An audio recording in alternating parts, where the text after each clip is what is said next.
ayan guys, papasok na naman tayo sa trabaho. At ayan, hindi natin alam kung ano mangyayari kapag pumapasok tayo, naglalakad tayo papunta ng kalsada. At ayan, magpapasalamat tayo kay God dahil kay God, magiging malakas tayo.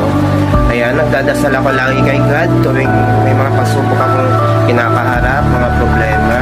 At ayan, dahil kay God, nagiging malakas yung loob ko at hindi ako nagpapaginaan ng loob. Ayan, bago ako papasok, naniniwala ako na si God ay nakagabay sa akin at naniniwala din ako na lahat ng mga problema ko at pagsubok sa buhay, ayan dyan si God, naniniwala ko na pagabayan niya ako araw-araw.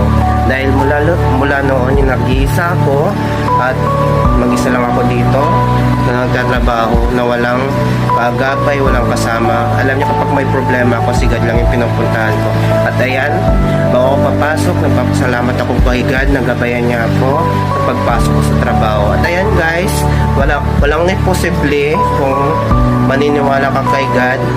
Basta nasa puso mo, at ayan, ibibigay ni God kung ano yung gusto mong mangyari sa buhay mo, yung mga pagsubok sa buhay, sa mga problema mo, maalis yan basta maniwala ka lang sa sarili mo at kay God.